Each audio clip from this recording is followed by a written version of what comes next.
Not everyone is born to break an empire. Not everyone has the courage to go against the current, especially when the whole world is playing by a set of rules. And even fewer would dare to stand up to China, the dominant force in table tennis for decades. But there was one girl who did. A small frame, a special paddle, and a rebellious soul. She didn't play table tennis the way others did. She hit early, incredibly early. She broke the rhythm. She didn't care about theory. And soon, her shots became nightmares for legends like Ding Ning, Liu Shiwen, and Sun Yingsha. Her name is Mima Ito, a warrior from Japan who turned table tennis into a revolution, who forced China to build an entire strategy just to deal with her. But behind the spotlight, what remained? A childhood unlike any other, collapses on the court, unseen tears, and a burning desire not to be forgotten. Welcome back to Ping Pong Dreams, where we dive into real stories, raw emotions, and the people who gave their all to the little white ball. I'm your narrator, and today we journey into the world of a rebellious warrior, one who challenged tradition, defied empires, and redefined creativity in women's table tennis. This is the story of Mima Ito, and trust me, you'll want to stay until the very last second.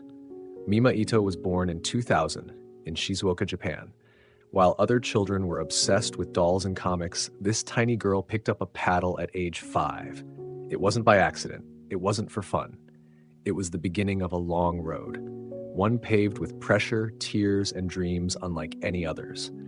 From the first time she touched the ball, people noticed she was different. Her reflexes were unnaturally fast. Her eyes studied every tiny movement.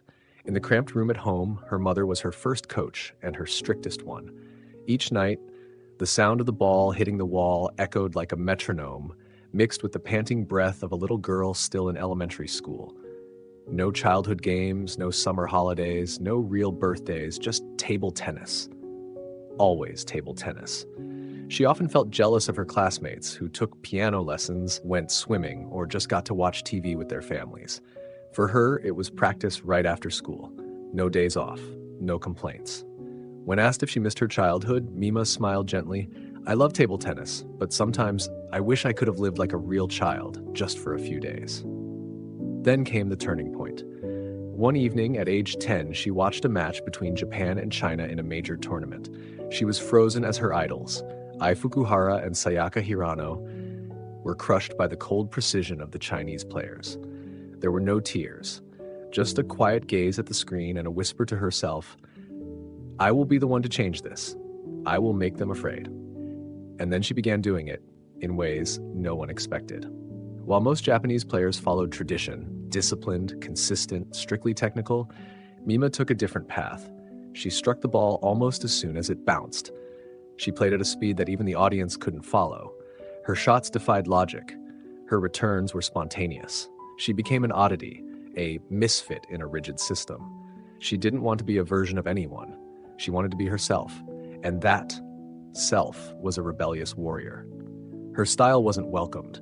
National coaches urged her to tone it down, even asked her to change it to better fit team strategies. The media praised her as Japan's hope, but also mocked her style as reckless or unstable. Mima read every word, silently.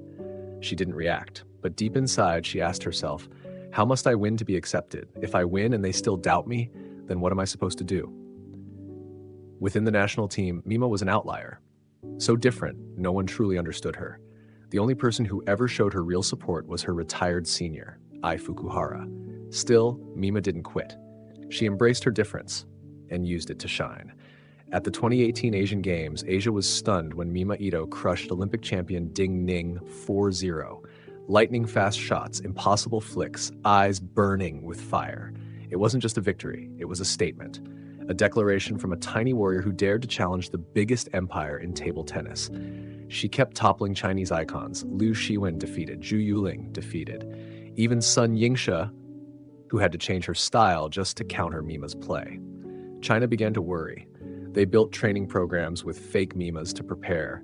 They formed strategies solely to neutralize her. When an entire powerhouse has to adapt just to face you, then you're no longer just an athlete.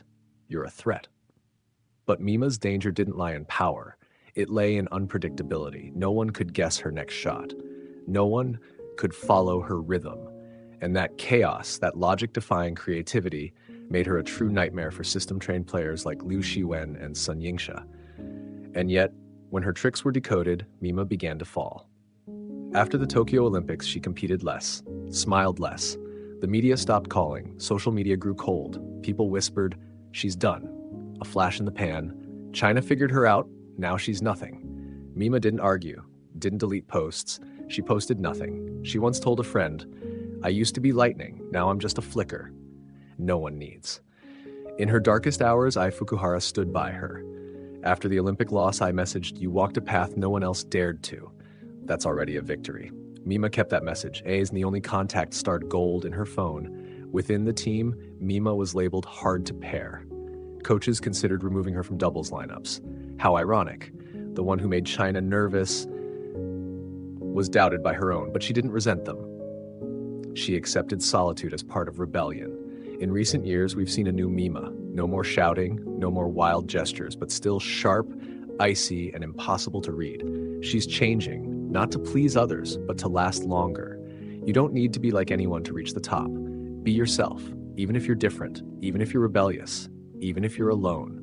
One night after the Olympics, someone saw her sitting alone in the empty stands. No cameras, no applause, just her, clutching her paddle like it was the last thread tying her to this world. People say rebellion will be tamed by the system, creativity will be crushed by tradition. But who truly knows what she sacrificed? Mima wasn't born to be a heroine. She wasn't the ultimate champion. And maybe that's exactly why she feels so real. Because not all of us will be champions, but all of us will at some point be doubted, isolated, questioned for being different.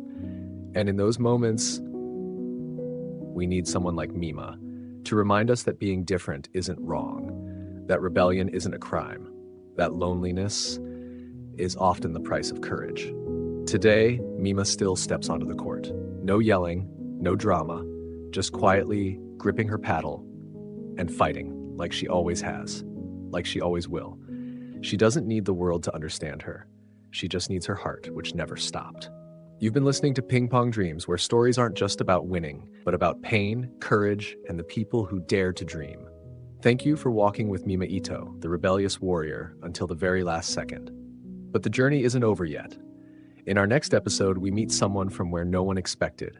Not China, not Japan, not Europe, but a boy from Brazil, where table tennis was once just a fringe sport.